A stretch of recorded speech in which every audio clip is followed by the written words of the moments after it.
Okay, so we've got some seriously interesting stuff to unpack in this deep dive.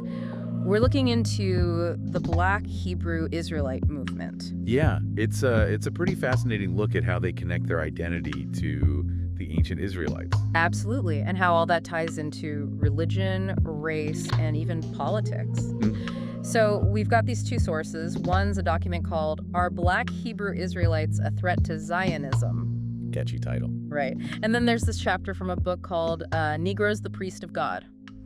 Both offer, I think, some pretty unique views on, the whole BHI worldview. For sure. And like right off the bat, both sources lay it out.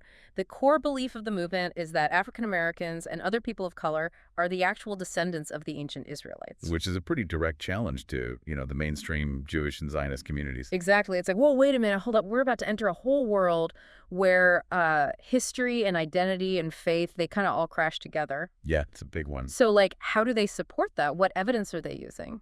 They bring up a bunch of biblical passages, Yeah. but the one that really jumps out, it's Deuteronomy 28.1568. Okay. It's this whole section that, lists all these curses that would happen to the Israelites if they disobeyed God's commandments. Okay, I'm with you so far. So how do they make the connection from that to like their main belief? Well, they look at these curses and they see them as directly reflecting the historical experiences of Black people, Ah. especially like the transatlantic slave trade, Yeah. that whole horrific chapter. The trauma, the displacement, families being torn apart. Exactly. And when you look at some of the specific verses like Deuteronomy 28.25, Right. it talks about being smitten before thine enemies, fleeing 7 ways. Right. They see that as a direct reflection of how, Africans were forced all over the place during slavery. And, man, verse 32, it's heartbreaking. Thy sons and thy daughters shall be given unto another people, a separation of families. It's like they're looking at these verses and seeing a mirror of the suffering their ancestors went through. Powerful stuff. So they're saying these verses are about the Israelites and the curses happened in Black history. So then that raises the question, who are the people claiming that Israelite heritage today? Right. And that's where the tension with Zionism comes in. It's a challenge to the whole idea of who belongs and where. Big time. Okay, before we go there, let's back up. When did all this start? Historically, I mean. The sources kind of trace it back to the late 1800s in America. Okay. There's William Saunders Crowdy. He founded the Church of God and Saints of Christ in 1896. And then Wentworth Arthur Matthew, he started the Commandment Keepers in 1919. Both of them, they were big on this idea that Black people are the true Israelites. So these ideas have been around for a while. It's not some new thing. No, not at all. And it kept evolving, too. Yeah. In the 60s, there's Ben Ami, Ben Israel. He led a group to Israel, claiming their rightful place under the law of return. Oh. The law that grants citizenship to Jews. And his group actually did gain Israeli citizenship in 1990. So they took their beliefs and turned them into action. They wanted that physical return to the land they considered their homeland. And that journey, that in itself shows how complicated identity and belonging can be. For sure. But before we get too far ahead of ourselves, we got to mention something important.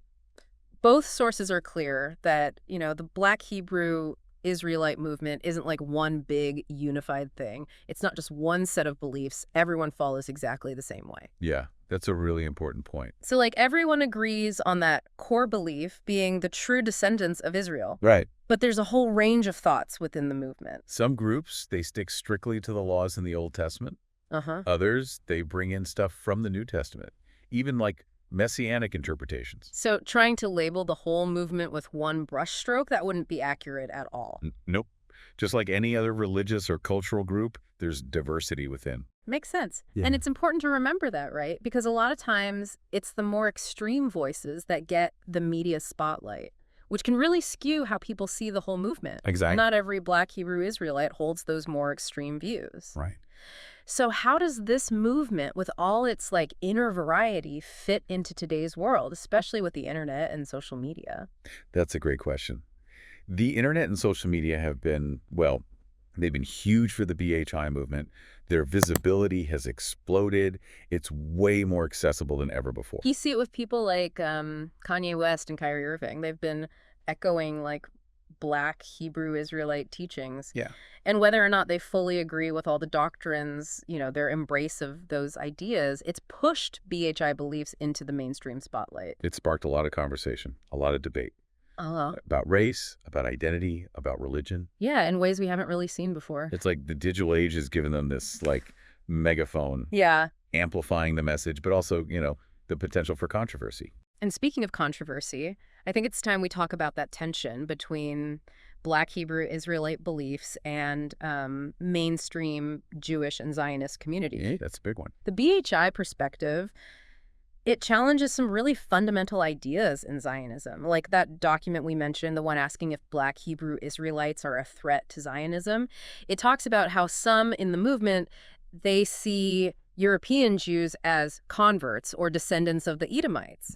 And the Edomites, if I'm remembering right, they're considered like enemies of Jacob in the Bible, Jacob, who's also known as Israel. So there's this historical religious rivalry built right into their worldview. Right. And that leads to a fundamental disagreement about who has the claim to Israel, who are the rightful inheritors of that biblical covenant. Exactly. It's a clash of identities. Totally. And it's not just some abstract, theological debate either. Both sources bring up examples of racial tension and discrimination happening within Israel itself, like that report about Ethiopian Jews, the Falasha, being given contraceptives without their consent, leading to accusations of, population control. It's a serious accusation. Right. It makes you question, how much equality is there really? Is there racial bias happening within a state that's supposed to be a safe haven for Jews? And then there's the killing of that black Jew that sparked all those protests. Right. It really highlights the discrimination that Israelis of color face. It makes you realize it's not this homogenous nation, that there are real struggles going on. It's complicated. And this document, it doesn't shy away from criticizing Zionism itself. It asks some pretty bold questions, like, what is Zionism really? Is it about ruling the world through lies and force? Or is it just about establishing a Jewish homeland? Those are big questions. Right, and they reflect a lot of the skepticism that some Black Hebrew Israelites feel towards Zionism. They don't just see it as a movement for Jewish self-determination. They see it as something that's displaced and oppressed other groups, especially the Palestinians. And they point to things like the conflict in Gaza as proof of that. Proof of what they see as aggression and a lack of respect for Palestinian rights. It's a perspective you don't often hear in those mainstream discussions about Israel. Yeah. These sources are bringing it front and center, making us think about the people who feel marginalized, the people whose voices get silenced by the dominant narrative. They're saying, hey, look, it's not just pro-Israel versus anti-Israel. It's more complex than that. Exactly. There are nuances. There's history, religion, politics. It's all tangled up together. And they're highlighting those caught in the middle. The ones looking for justice, for equality, for a peaceful end to a conflict that's gone on for way too long. It's amazing how these theological debates, about who the true Israelites are, they can have real-world consequences. They shape politics, social dynamics, even the lives of individuals and communities. Yeah, the impact is huge. And we got to understand those connections. See how religious beliefs can have these ripple effects that spread out across the world. The Black Hebrew Israelite movement, with its unique perspective and its challenge to how things are, it's making us face those complexities head on. And it's just the beginning of the conversation. Yeah. It's really something how the Black Hebrew Israelite movement makes us kind of rethink those traditional interpretations of, like, the Bible and history. Totally. They're holding up a mirror to all those stories we think we know and saying, hey, what if it was like this instead? Yeah, and that could be, well, kind of unsettling for some people, especially when it comes to the race of those big biblical figures, Right. Like, were they really all white like we always see in paintings and stuff? These sources, they're saying no way. And they're not just guessing. They're going right back to the Bible, pulling out verses that actually talk about skin color, Yeah. analyzing historical events, piecing it all together. Yeah, like in Revelation 1:14, it describes Jesus, right? It says, his head and his hairs were white like wool, as white as snow, and his eyes were as a flame of fire. 15. And his feet like unto fine brass, as if they burned in a furnace. Okay. So think about it. You burn brass, it doesn't turn white, it gets darker. Ah, I see what they're saying. Right. They also point to Jeremiah 14:2, describes people as black unto the ground. And then there's the story of Moses in Exodus. His hand turns leprous as snow. Right. But if Moses was already white, I wouldn't have been such a big deal. It wouldn't have been this, like, shocking visual change. Yeah, okay. Exactly. And it's not just individuals either. They look at Abraham, Isaac, Ishmael. They argue they were black, living among Africans. They talk about Abraham's relationship with Hagar, that Egyptian woman. And Ishmael, he's considered the father of the Arabs, right? Well, he had a son named Kedar, and Kedar literally means dark-skinned. So they're tracing these family lines, these genealogies, right back to Africa. It's like they're uncovering this hidden history using the Bible as their guide. And they're not afraid to call out inconsistencies in the mainstream version of things. Yeah. Like, why would Jesus and his family flee to Egypt to hide from Herod if they were white? Yeah, wouldn't it have made more sense to blend in with a black population if they were also black? Exactly. And then there's Paul, always depicted as white. But when he's arrested in Jerusalem, a Roman soldier asks him if he's Egyptian. It's like they're finding these moments in the Bible that don't quite fit the traditional picture, the one where everyone important is white. It's making us rethink things. Yeah. What if the ancient world was way more diverse than we've been taught? What if the whole story we've been told is just, like, filtered through a certain lens? Right. These sources are definitely pushing us to think critically about what we've been told, to question that dominant narrative. They're saying, hey, don't just accept things blindly. Look for yourself. Exactly. And that kind of questioning, it's so important, especially when we're talking about identity. The Black Hebrew Israelite movement, with all its bold claims and its reinterpretation of history, it's starting a conversation we need to have. About race, religion, belonging, all that in the modern world. A conversation that might be uncomfortable, maybe even spark some arguments, but hey, that's okay. Yeah, sometimes those are the most important conversations to have. Because in the end, it's about understanding ourselves, our past, our place in the world. The Black Hebrew Israelite movement, you might agree with them, you might not, but they're making us face these questions in a really profound way. Deep stuff. So we've explored their perspective on biblical figures, how they're challenging those traditional interpretations.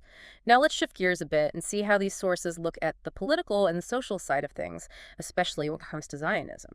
Yeah, and it's important to note, both sources bring up real examples of racial tension and discrimination happening within Israel itself.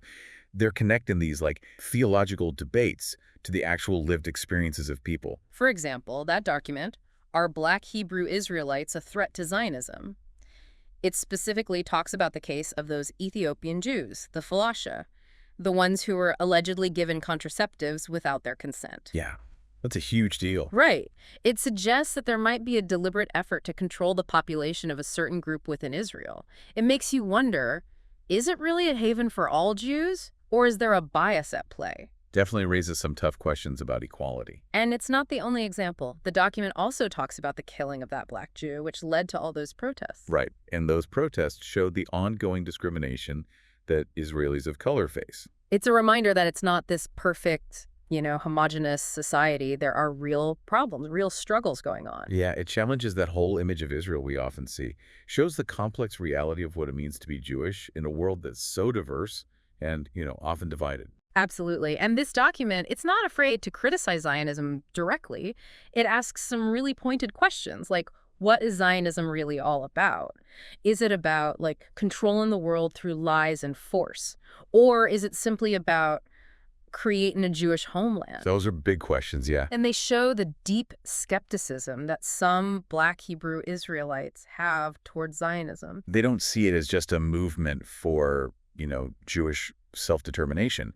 They see it as a force that's displaced and oppressed others, especially Palestinians. Right. And they use things like the conflict in Gaza as evidence of that, as evidence of what they see as aggression and a disregard for Palestinian rights. It's a perspective that's often missing from those mainstream conversations about Israel and the Middle East. Yeah. These sources, they're bringing it to light. They're saying, hey, listen to the people who feel marginalized, the ones who are silenced by the way things are. It's not as simple as pro-Israel or anti-Israel. Right. It's way more complicated than that. There are nuances. You got to look at the history, the religion, the politics. It's all tangled up together. And these sources, they're highlighting the people caught in the middle of all that, the ones looking for justice, for equality, for a peaceful end to a conflict that's gone on for, like, forever. They're saying, hey, there are real people affected by this. Don't forget about them. So it's amazing to see how these theological debates about who the true Israelites are, They have actual real-world effects.